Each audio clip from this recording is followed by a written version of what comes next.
So Luke Campbell has a habit of being on the inside of the left foot of the orthodox fighter, then trying to check hook with his right hand and exit to his right. But you'll see here he gets dropped by a right hand. It was a 3-punch combination in which Linares followed him with his feet, landing that punch and punching on the inside of the seam of the right hook of Campbell. The first time in his career he got dropped was with a left hook by Mendy, throwing again the right hook. You'll see how open the right shoulder is. He opens his right shoulder up as he throws that hook. He looks to step on the outside, and because that shoulder's wide and he opens it up, and it's quite a long check hook, it's thrown quite wide and long.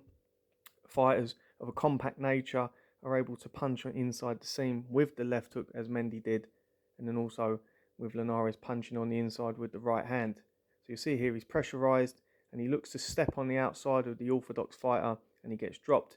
Under McGuigan, he's still throwing it, which is something I thought they may have improved upon. But you'll see here he's on the inside and he looks to then step on the outside and pivot. With Ryan Garcia, look, I'm not going to bore you about his pro career because there isn't really much to write home about other than him knocking these guys out. He hasn't really been tested, so I'm going to talk about his technical side of his game. Drops his right hand as he throws his left hook. His hands tend to be at his chest as he's firing off combinations. He drops his left hook. He drops his left hand to his waist when he throws the left hook, and he tends to close his eyes on that shot. These are all things, and as he stands tall as well, he leaves his head in a high position. It's very much concerning. But with Eddie Reynoso, I expect to see some improvements in all of these areas. But he is very much trigger happy. He looks to counter punch at every opportunity. At the top level, you can't always bite on those feints. You see there, he's biting on that feint. Against Luke Campbell, he's going to give him feints. It's going to be a feint game, you know, if he allows it to be, you know. And here he knocks Fonseca out, but these guys are giving it up to him a little bit too easy.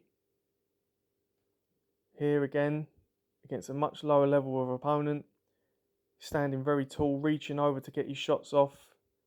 Not much creativity either. He's just able to land those shots. And is that matchmaking going to be something that comes back to bite? Is it something where he hasn't really had the schooling and the tests that he's needed? Against Campbell here, he's operating against Lomachenko. You see the lead handwork, the activity, the different looks. And then that bolo uppercut counter. You know, Campbell can be crafty. He can pick some nice shots.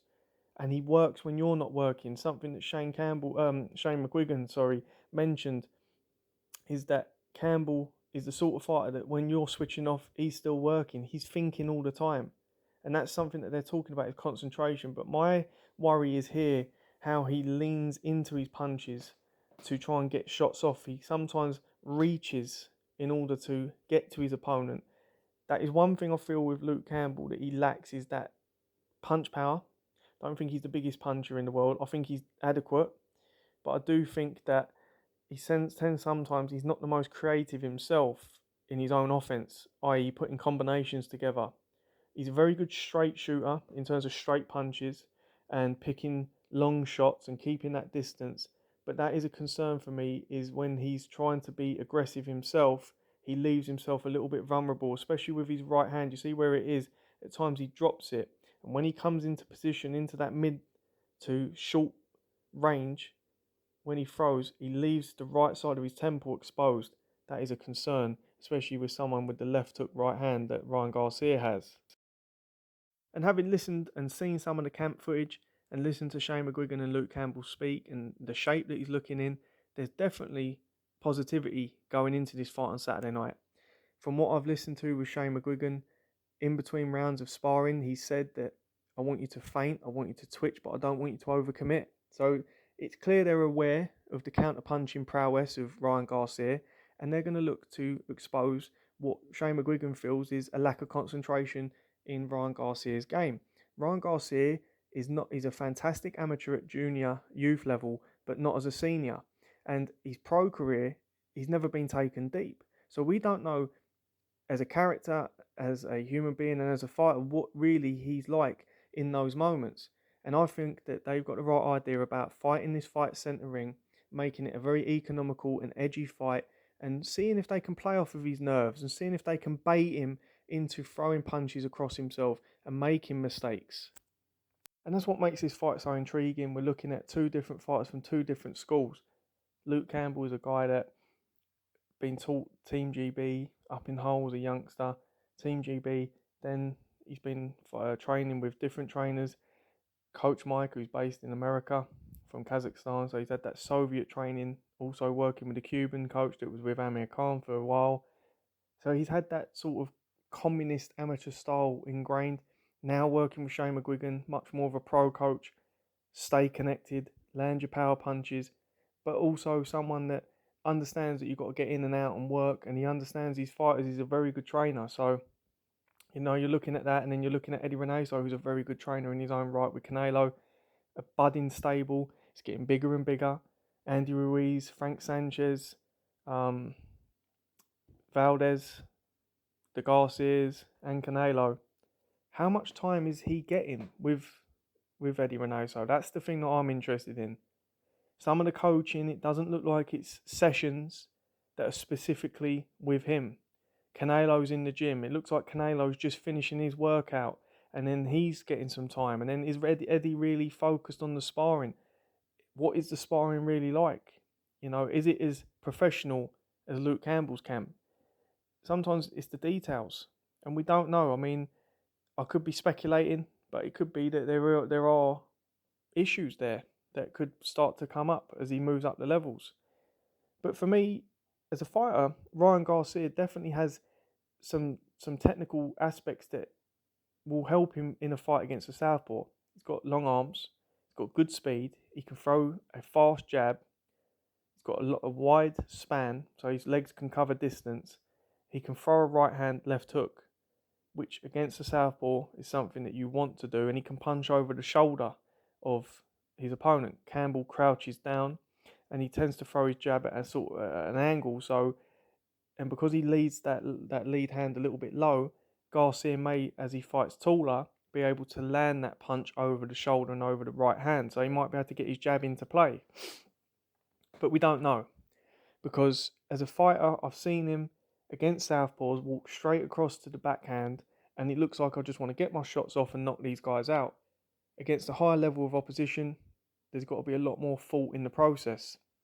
So my blueprint to victory on Saturday night for Luke Campbell, first and foremost, would be fight the fight centering. You're not as good or effective on your back foot, and if you do get backed up, you want to leave enough space so you can drop off into it and then pivot.